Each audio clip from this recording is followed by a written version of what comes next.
Oh, it's cold, isn't it? Yeah. All right. Mary Gleim, Gleim. I know some of you heard some of it as you were coming up. So what I'd like you to do is put away your notebooks, though, because not everything in there is the truth. You know, I'm going to tell you what's true and what's not.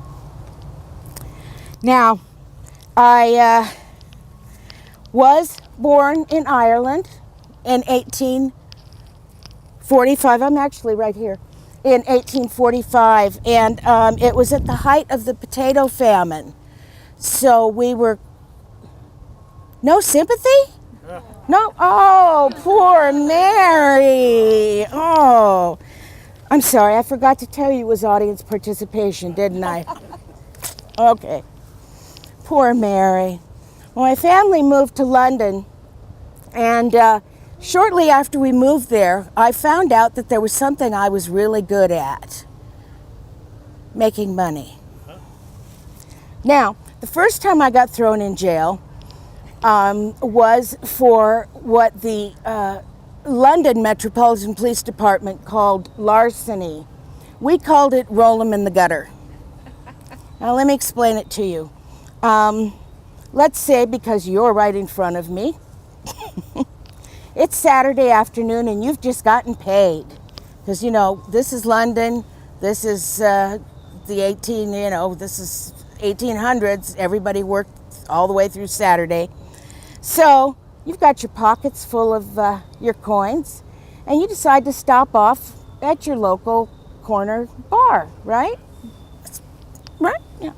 So you're drinking, and then you're drinking, and then you're drinking, and then all of a sudden you come out and you kind of trip over and you drop down and you're out, okay? Now, your pockets are probably still full of some of that money that you made that week, right? Absolutely. Okay, well, it's not going to do you any good. So we would go over and literally roll them in the gutter. We'd roll them over, rifle through the pockets, get the money, and off we'd go. Well, like I said, the Metropolitan Police Department didn't think too highly of that, so I spent a couple months in jail the first time. Now, the second time, though, that I went to jail, I was arrested for running a bawdy house. Now, I do have some young ones here, so I will be using what I call my euphemisms. But you can tell already, this was just a matter of a couple years. I knew what I was doing. I'd gone from that to, you know, running a place. So I think that was pretty good. When I got out, that was about 18 months the second time. When I got out, I met a man by the name of John Edgar Gleim. Now, John Edgar was a bit of, hey, how are you? Old customer. John Edgar was over from St. Louis, and he had just inherited $100,000 from his grandfather's estate. And, I thought that was pretty good. So I got to know him, and I convinced him that we should get married, and then I would take a hold of the money, and I'd give him what he wanted, because really all he liked to do was drink and gamble anyway. But if I gave him enough, then I could take the rest of it, and I'd keep turning it over and making more, not rolling in the gutter turning over, but, making more money. And John Edgar agreed to that. However, before we had a chance to get married, he got in a fight and tried to kill a guy in a bar. So he spent a year in jail. But as soon as he got out, we went right down and got married, And then it was off to America. Well, we went to St. Louis to meet his family. They didn't like me. I don't know why. Maybe it was because I was Irish, I don't know. But his family didn't take too kindly to me. So we didn't stay long, but long enough so that I got a good look at what his family was doing. They were pretty well off, and they owned a lot of property in and around the town of St. Louis. So I kind of kept that in the back of my mind. And we then just decided to travel across the United States. Well, later on, several years later, during one of my many, many trials, one of the prosecuting attorneys asked me, "Isn't it true, Mrs. Gleim, that you were in the Rogues Gallery? Wasn't your picture up in the halls of the New York Police Department?" And I said, "Well, if it was a damn good picture, wasn't it?" That has become one of those myths that you hear about. Mary Gleim was in the Rogues Gallery. Well, I happen to have the Rogues Gallery right here, and I am not in it. So don't believe that. Yeah, this is a real thing, yeah. Oh, it's just 247 professional criminals of the 19th century America. I am not in this. So we traveled across the United States, and of course we traveled by train. And as you probably know, the trains built the West, right? Now, we have a situation similar to the on the Saturday when you have gotten paid and you've built the railroad out to here. Well, what are you going to do with your money? Well, the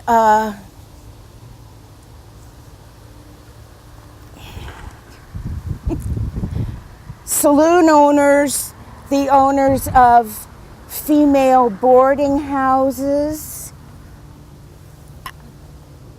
nobody's responding, and thank you, okay. They would come just right at the end of the tracks, and literally it would be tents or whatever. But then as the towns began to grow up, and this wasn't just Missoula, this was all over the West, the towns were made of wood. Of course, because that's what we had. Trees were everywhere. So we had, in my day, what they called boardwalks. I believe today, now you would call them sidewalks. But in my day, they were called boardwalks. Well, what the railroad workers would do, and don't anybody trip on my line, please, they would bring their lanterns into town with them, and they would set them down in front of the establishment that they were frequenting that night. And that way, if there were a problem at the railroad yard, they'd be able to find them by where their lanterns were. Now, the only problem with that is we've got a wooden sidewalk, and this has kerosene, candles. Now imagine if you are sitting in a saloon and you've got the best hand in poker that you've ever had, and some drunk comes along and tips over the lantern, sets the boardwalk on fire, and you have to get out really, really fast, right? It's not going to work very well. So, pretty soon, the madams and the saloon owners and the store owners found out that if they would put up hooks or just nails, whatever, at the doors, then the railroad workers could hang their lanterns up. That way, nobody's going to burn down the house or the sidewalk. Hence, we have the term red light district. Thank you. Very good. You guys are really smart. Okay, so John Edgar and I got off the train in Missoula, probably much like a lot of you. Thought, oh, this is a nice little town. I think we're going to stay here. Hey, you haven't been to see me in years. We're going to talk about that. So we got off, and I decided, yeah, we're gonna do some business here. Now, have any of you been up to see Woody yet, Judge Woody? Yep. Mayor Woody? Yeah. Was he one of your patrons? No, he was a founder of this town. He was the mayor and the sheriff, and I hear him fainting away, even as you've said that. No. But what happened was, I took $10,000, and I'll pass this around. $10,000. Now, this is June 1889, and this is called a sole trader's certificate. And what this does is, by agreeing to take my $10,000, because you know it's my money, right? Not John Edgar's. Okay. By agreeing to take my money, they would let me do business in my own name. Now, this was very unusual, because in this time period, there were laws in most states that women could not own businesses. You could not own any property or anything in your own name. So I guess that $10,000 slid across the table was the magic number for the founders of Missoula. I was off and running. And you might notice as you look at it that it does say that my business is general merchandise. Now, at one time, I owned 7 buildings on Front Street. What the young ladies did in the female boarding houses was up to them as long as they paid their rent on time. But I also had a Chinese laundry in one of my buildings. I had a bowling alley. So I considered myself a capitalist. You know, I mean, Carnegie was a capitalist, right? Rockefeller was a capitalist. Why couldn't I be a capitalist, right? The businesses were in my own name. That's what I considered myself, a capitalist. Now, there was a newspaper that was out before the Missoula, and it was called the Missoula Gazette. And you can see that my sole trader certificate is marked June. I got a little ahead of myself. This is May 22nd, 1889. Mrs. M. Gleim, that's me, begs to inform the public that she has just returned from Chicago with 2 carloads of the newest and latest styles in furniture. Having more than she requires for her own new lodging house, she will sell bedroom sets and lounges, spring mattresses, wool mattresses at cost price. Don't forget to call at the big new red house on Main Street. No reasonable offer will be refused. However, wire spring mattresses start at $3.50, and I was off and running. Now, there were some problems along the way. You'll hear about another man by the name of Bobby Burns. He owned some property on Front Street. Also, he was not my rival. I owned more property at any time than Bobby Burns ever owned. But he made life miserable for me, and as did I mention that Woody was also a judge? Yeah, okay. Well, here's something now. June 11th, 1890. And this is from the Philadelphia Inquirer. What they were inquiring about, I don't know, but it says silk dresses and laces were seized late last night from a Mrs. Gleim, who was a cabin passenger on the steamboat Arizona, which yesterday arrived from Liverpool. The goods were in a trunk. Mrs. Gleim arrived with her husband, her son, and her daughter en route to Montana. When asked to declare her goods, she says, oh, there wasn't anything there. Well, they found these dresses, and they thought I was trying to smuggle in lace and silk, etc. And so they confiscated that, but since I had nothing on me, they couldn't arrest me, so they had to let me go.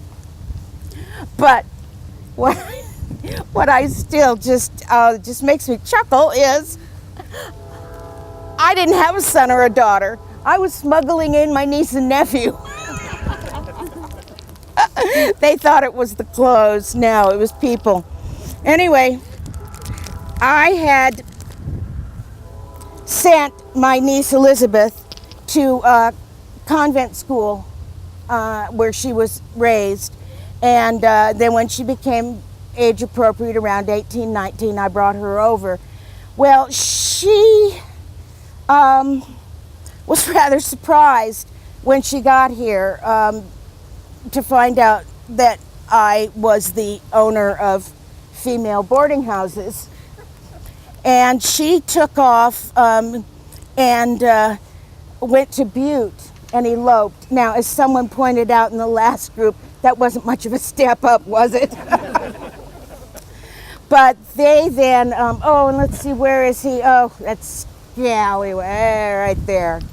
Yeah, Gibson. Yeah, that's her son, but he's around here somewhere. They moved to Anaconda, where he worked in the mines, and being a good Catholic girl, she had 10 children. So, wasn't much good to me, but there you go. Now, I was in California, so I knew nothing about this next incident, nothing. But when I came home, apparently someone had dynamited Bobby Burns' house. His house one night just blew up right there on Front Street. They said in the Missoulian that it was so loud that they had thought they had loosed the artillery at the fort. Yeah. Well, Woody got 2 soldiers from the fort to finger me and say that I put them up to it, that I paid them and bought the dynamite. I mean, do I look like someone who carries dynamite around with her? Come on. Well, he threw me in jail, and there was a big trial. And after 3 days, I was found guilty of first-degree attempted murder. I mentioned that Bobby Burns wasn't home, right? Anyway, slam bam. I was off, and they put me on the train, and I was off to Deer Lodge. Now, when I got to Deer Lodge, there was a big, huge, this is 11-foot fence maybe around it, all wooden, all wood. And again, I ask you, since you seem to know me so well, do I look like someone who would climb over a fence to get out of prison? I don't know what Warden Conley was thinking, but he tore down that fence and he built that big, huge wall that's there now. Now, have you been to Deer Lodge? No, you've been to Deer Lodge? Oh, honey, I'm not saying that you've been in it. I just want to know if you've been there. Yeah, okay. So he built that big. So at least I wasn't bored. I got to watch the wall being built. Now my case was appealed, and it went all the way to the Supreme Court of the state of Montana, and they looked over some of the paperwork, and they turned it over and sent it back down for retrial. Now, if you haven't seen Judge Woody yet, you remember this when you get up there. Apparently, 2 of the men that were on the jury were convicted felons. Oh, that's a no-no. You can't do that. And a third man had said to Judge Woody, I'm sorry, sir, I'm not a citizen of the United States. And Woody said, okay, sign this piece of paper. Go ahead, sign the paper. Thank you. Now you're a citizen, go sit in the jury box. The Supreme Court didn't like that either. Well, when Bobby Burns heard that the case had been overturned and I was set free and coming back for retrial, he had the decency to drop dead of a heart attack on the Higgins Avenue Bridge. So by the time I got back to town, there was nobody to testify against me. So they had to drop the charges and I was free to go. There were some other things. French Emma tried to kill me. She was going to kill me. So I got thrown in jail for beating her up. They said that I ripped some priests' robes and, I fainted in the rectory and I was trying to get the priest to hold me up. And so that's how things get started, these rumors and lies. Now, in the meantime, John Edgar has passed away, and I did take him back to St. Louis and buried him back there. And while I was there, there was a really nice, choice piece of property that had belonged to him that I thought should be mine because I was the widow, the grieving widow. Oh. So they didn't think so, and the family fought me. That went all the way to the Missouri Supreme Court, and I lost that case. So I do think about that quite often, though, because it was a nice piece of property, and I did hear later on that the family sold it to the federal government, and then they put up some kind of monument there or something. But I'm sure that you got it. I'm sure that I would have gotten a better price for it than they got. I did, thank goodness, everybody was so happy when I passed away in 1914. Now, here's the last rumor that you may have heard or read, is that in my will, I asked that my tombstone be faced so the railroad boys could wave at me. Now, that's a real cute story, but it's not true. Number one, I didn't leave a will. And it took a year to probate my estate. And this is 1915. It ended up being $145,000. Now, in today's money, that's a couple $1 million. So, who is a capitalist, huh? Yeah. So my niece and my nephew, very grateful to have gotten this great estate, bought the tombstone, and I mean, you can see, quite frankly, when they got it here, it's just too damn big to sit this way. They had to put it sideways. But what I will leave you with is, you may have heard that this is our last year, and I really want to thank everybody for coming out, especially on a day like today. But Gleim, Gleim, and it's on the other side too. So as you're driving along here, if you just happen to glance over, just give me a honk or a wave, just so I know that you haven't forgotten me, okay? All right. Thank you. Thank you. Thank you.